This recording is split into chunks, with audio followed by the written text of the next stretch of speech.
What is going on, everybody? Welcome back to Phones and Drones. So Apple just dropped the latest iOS 17.3 beta, and we are finally at the home stretch here for 17.3 to be released to the general public.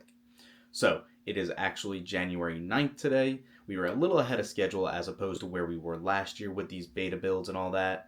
So I want to use this video to do our typical song and dance, jump through the build number, check out the heat dispersion, and see how this update is going. Let's go ahead and jump right into it.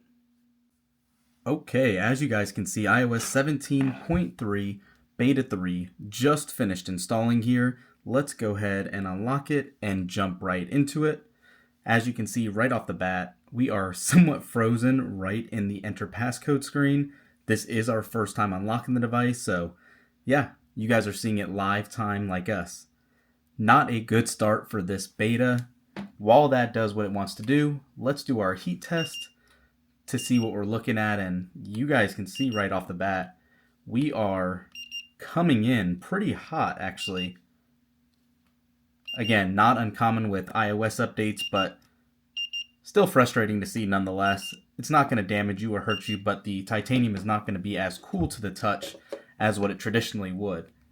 And you can see we're still actually frozen here. And it just did a swipe to recover, as in the phone crashed. So let's go ahead and see what happens. And now it is going to attempt a data recovery. You guys are seeing this live time with me. Who knows what's going to happen here? Again, this is why betas are betas and not recommended for the general public. Beyond that also, the file size here was 573 megabytes. You guys saw how hot it got, so probably not a great beta to install just yet. We'll talk more about it in a minute. I will come right back as soon as this finishes. So as you can see here, it just went through the final phase to see if it's going to be able to restore our data. You can see it looks kind of all wonky right now. Never got a confirmation message, but it looks like luckily it did just pull back up. I'm glad you guys got to see this live time too to see what's going on. Let's hopefully see if I can sign in this time. All right, yes, it did let us in. It restored everything, thankfully. It kept us on Do Not Disturb mode, so everything looks to be okay now. That took about 15 minutes and a little, heart-pounding action, not knowing what's going to happen. However, this is a good call out to let you guys know there was a boot loop issue with Beta 2, and I was hoping there wouldn't be an issue this time because we never experienced that on Beta 2, but here you go, first thing in Beta 3, and yeah, definitely not perfectly set up for everybody yet. Now, back to the basics, jumping into settings, general, about. This is going to be an A build. Okay, so we're running now build number 21D504 for A. This tells us this will indeed be the last beta for iOS 17.3.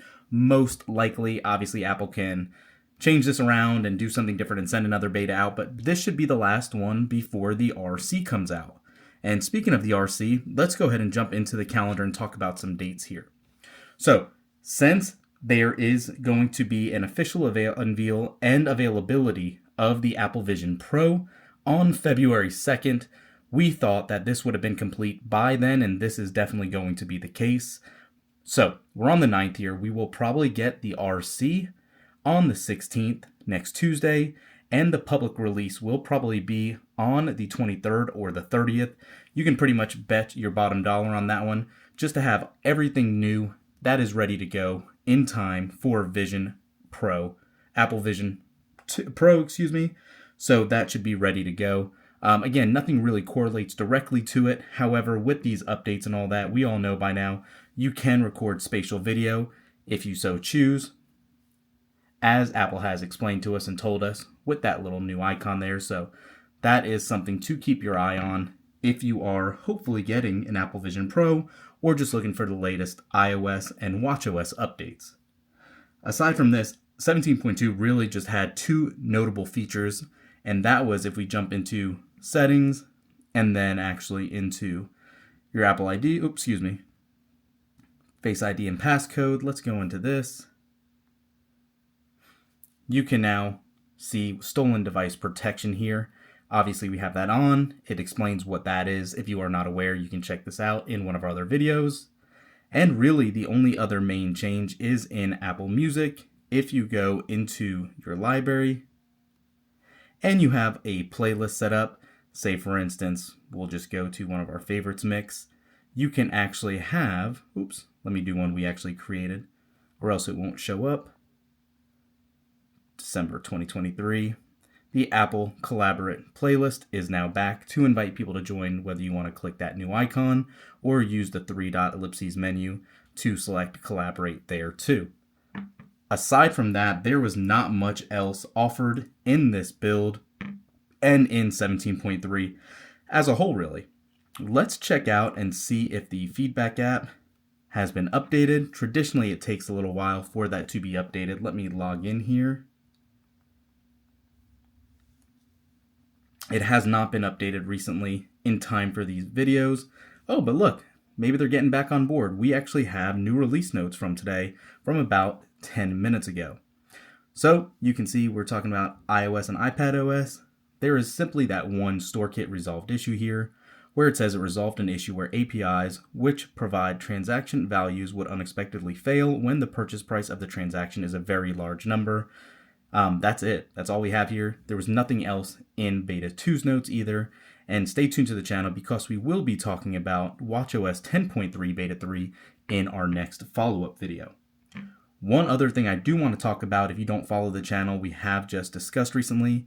Now that the phone is over 3 months old, I wanted to actually show you how much of an improvement we were getting in the 15 Pro Max rather than the 14 Pro Max we had.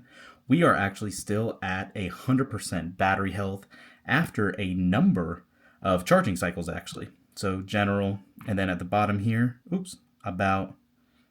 you can see we're at 122 cycle counts, which is a little higher than what normally you would have after just 3.5 months or so of usage. So that is definitely great to see. Hopefully Apple has improved this quite a bit so the battery health lasts at that 100% or near threshold longer than what we were unfortunately experiencing and a lot of other people experienced with the 14 Pro Max.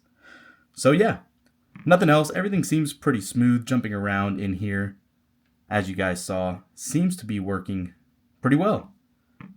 So that's it for this one, guys. We'll keep it short and sweet. Thanks for watching. Again, you might want to hold off, see if Apple pulls this and re-releases it. You saw we had an issue, but aside from that, everything now seems to be pretty good. We will catch you in the next one. Peace.